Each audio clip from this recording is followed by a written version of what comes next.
আসসালামু আলাইকুম বন্ধুরা, আমার একটি নতুন ভিডিওতে আপনাদের সবাইকে স্বাগতম। আর আজকে হয়তো আপনারা দেখেই বুঝতে পারছেন একটি বড়া বা পাকোড়া রেসিপি দিব। তবে এটা একটু স্পেশাল, কেননা এটা আমি বানিয়েছি চিংড়ি মাছের শুটকি দিয়ে। হ্যাঁ, আপনারা ঠিকই শুনছেন, চিংড়ি মাছের শুটকি দিয়েও কিন্তু মজাদার বড়া বা পাকোড়া বানানো যায়। যারা শুটকি খেতে একেবারেই পছন্দ করে না তাদের কাছেও কিন্তু এই বড়াটা অসাধারণ লাগবে, কেননা এটা রান্না করার পর আপনি কিন্তু শুটকির কোনো স্মেলই পাবেন না, বরঞ্চ চিংড়ি মাছের যে মজার স্বাদটা বা ঘ্রাণটা ওইটাই কিন্তু আপনাকে আরও বেশি লোভনীয় বানিয়ে তুলবে আপনার কাছে এই বড়াটাকে। তো এই জন্য আমি অল্প কিছু পরিমাণে চিংড়ি মাছের শুটকি নিয়েছি, আর এটাকে আমি 10 মিনিট পানিতে ভিজিয়ে রেখেছিলাম। তারপর এটাকে আমি একটু হালকা পাটায় বেটে নিলাম। যারা শুটকি খেতে পছন্দ করেন তারা কিন্তু এই প্রসেসে বাটবেন না, কেননা বাটলে কিন্তু ঘ্রাণটা একটু কমে যায়। আপনারা চেষ্টা করবেন আস্ত শুটকিটা দিয়ে এটা রান্না করতে, মানে আস্ত শুটকিটা দিয়ে বড়াটা রান্না করলে হয় কি স্মেলটা অনেক ভালো আসে। আর এখানে আমি নিয়ে নিচ্ছি 1 কাপ পরিমাণ ডাল বাটা। আমি এখানে মসুর ডাল ভিজিয়ে রেখেছিলাম 2 ঘন্টার মতো, তারপর পাটায় হালকা বেটে নিয়েছিলাম। তারপর এর মধ্যে আমি দিয়ে দেব 2টা পেঁয়াজ, আমি 2টা বড় পেঁয়াজ ভালো করে কুচি করে নিয়েছি, আর 2টা কাঁচামরিচ কুচি দিয়ে দিব। আমি এখানে কাঁচামরিচ আর শুকনো মরিচ ব্যবহার করছি। আমি শুকনো মরিচ দিয়ে দিচ্ছি 2টা, আর দিয়ে দিব ধনিয়া পাতা। ঝালটা আপনারা নিজেদের ইচ্ছা মতন খাবেন, তবে আমি যেহেতু চিংড়ি মাছের শুটকি বানাচ্ছি আর এই বড়াগুলো সাধারণত একটু ঝাল হলেই ভালো লাগে।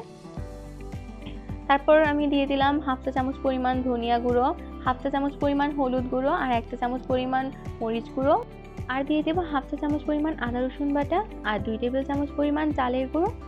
চালের গুঁড়োটা দিচ্ছি একটা ক্রিস্পি ভাব আনার জন্য। আপনারা কিন্তু 2 টেবিল চামচ পরিমাণ চালের গুঁড়ো পরিবর্তে 1 টেবিল চামচ পরিমাণ চালের গুঁড়ো আর 1 টেবিল চামচ পরিমাণ বেসন দিতে পারেন। আমার কাছে ওই মুহূর্তে বেসন ছিল না, তাই আমি চালের গুঁড়ো দিয়েই পুরোটা বানাচ্ছি। তবে শুধু চালের গুঁড়ো দিয়ে বানালেও কিন্তু এটা অসাধারণই লাগবে। তারপর আমি এটাকে অনেক ভালোভাবে মেখে নেব, আর মেখে নেওয়ার সময় আমার মনে পড়লো যে আমি এটাতে লবণ দিইনি, তাই আমি এটাতে স্বাদ পরিমাণ লবণ দিয়ে দিব। লবণ দেওয়ার পর আমি এটাকে ভালো করে মেখে নিচ্ছি, আর একটু ভালো করে হাতটা দিয়ে কষলিয়ে কষলিয়ে সবগুলো উপকরণ একেবারে মিশিয়ে নিতে হবে।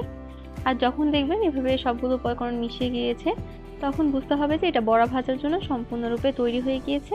আপনাকে দেখিয়ে দিচ্ছি যে এরকম শেপে এই বড়াগুলো হবে। ভাজার জন্য নিয়ে যাওয়ার পর আমি কড়াইতে একটু তেল দিয়ে ভালো করে গরম করে নিচ্ছি। ভালো করে গরম হয়ে গেলে আমি এখানে বড়ার মতো করে শেপ দিয়ে তারপর দিয়ে দিব। আপনারা চাইলে বড় করেও দিতে পারেন, আবার ছোট ছোট করেও দিতে পারেন। আমি বড় ছোট দুইভাবেই বানিয়ে নিচ্ছি। আর আমি কিন্তু এই চিংড়ি মাছের বড়াগুলো শুধু শুধুও খাবো, আবার একটু ভাত দিয়েও খাবো। আর ভাত দিয়েও কিন্তু এটা খেতে অসাধারণ লাগে।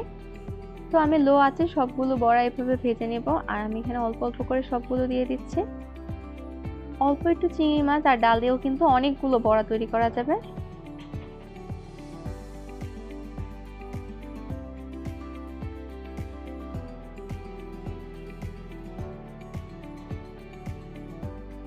লো আঁচে যখন দেখবেন বড়ার এক পাশ হয়ে গিয়েছে, তখন এটাকে আরেক পাশে উল্টিয়ে দিবেন।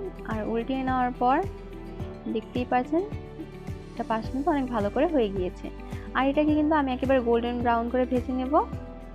দেখতেই পাচ্ছেন কালারটা অনেক সুন্দর এসেছে, আর বড়াটা কিন্তু এভাবে ভেজে নিলে অনেক ক্রিস্পি হবে। তো আমার সবগুলো ভাজা হয়ে গিয়েছে, এখন আমি এটাকে নামিয়ে নিচ্ছি। আর আমি এটাকে শুকনো মরিচ দিয়ে সার্ভ করে দিয়েছি, কেননা চিংড়ি মাছের বড়া একটা স্পেশালিটি আছে, এটা শুকনো মরিচ দিয়ে খেলে কিন্তু অসাধারণ লাগে। আমরা বাইরে অনেক সময় চিংড়ি মাছের বড়া খেতে পারি, তখনও কিন্তু মামারা আমাদের একটা শুকনো মরিচ দিয়ে দেয় খাওয়ার জন্য।